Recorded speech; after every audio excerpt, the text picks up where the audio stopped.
The Declaration of Independence is being read and reprinted in a variety of languages as far away as Warsaw, Poland. So it does take months, but eventually this news goes global. The Continental Congress knows that they will need help and recognition from countries all over the world. The fight for American independence was very much a global effort.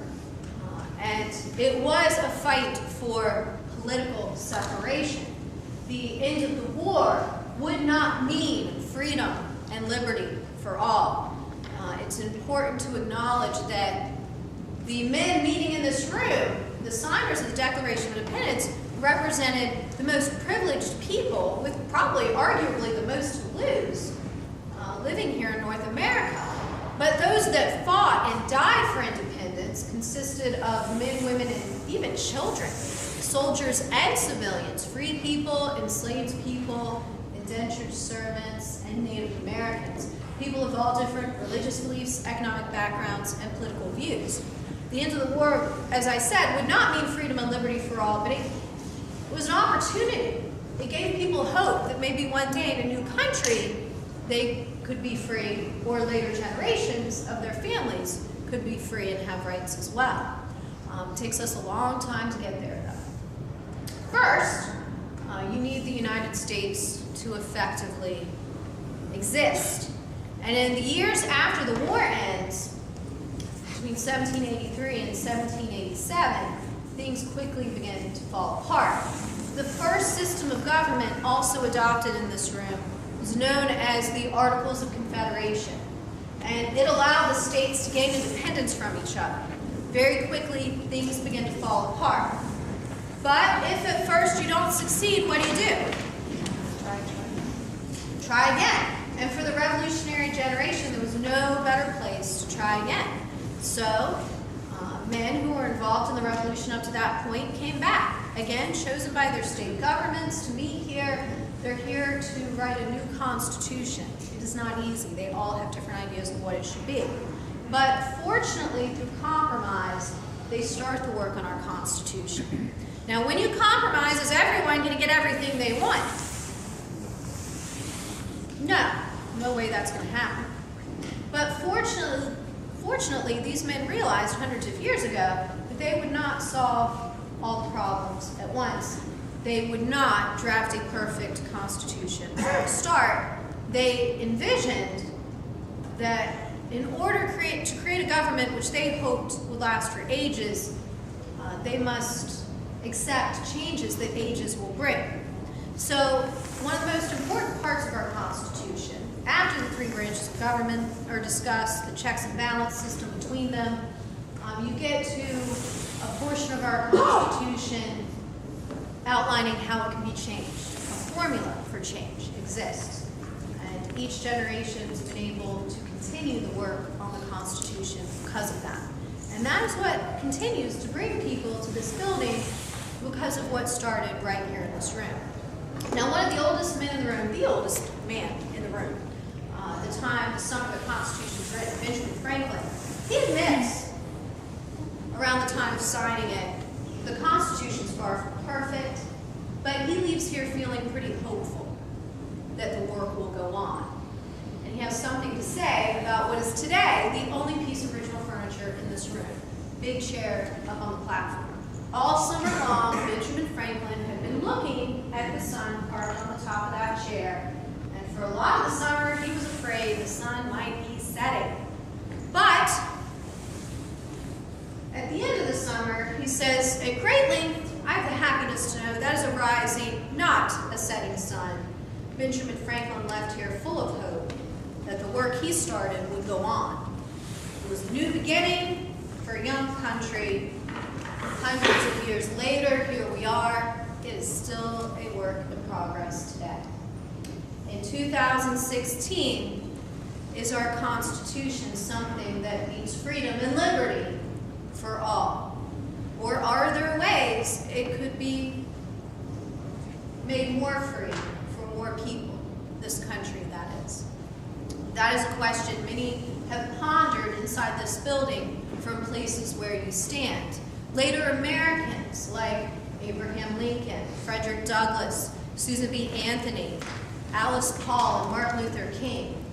They learned a similar story, but they envisioned a better country for future generations and spent their lives working towards it.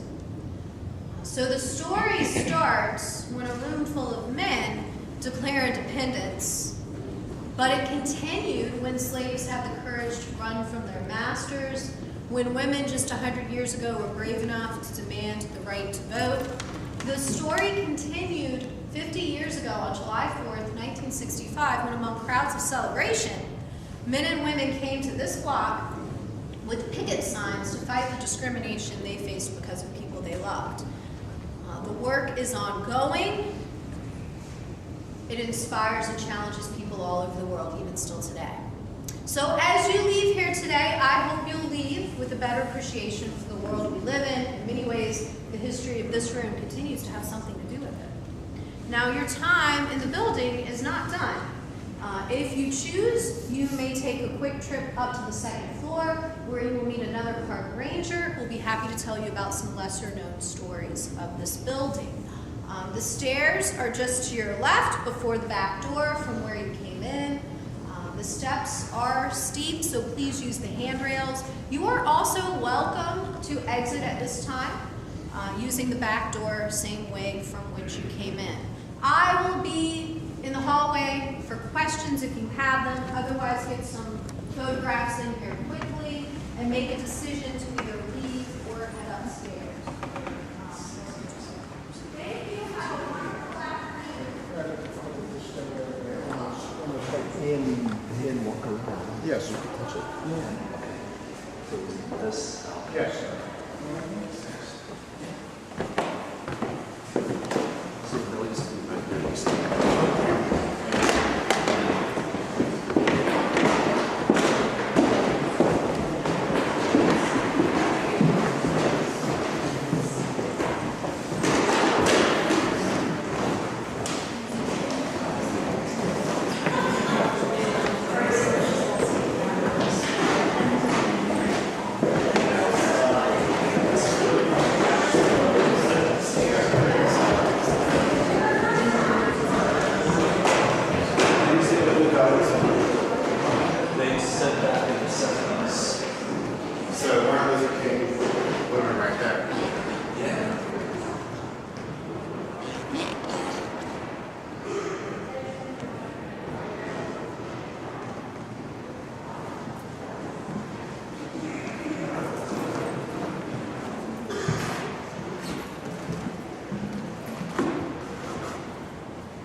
the remainder of Portrait County, more dignitaries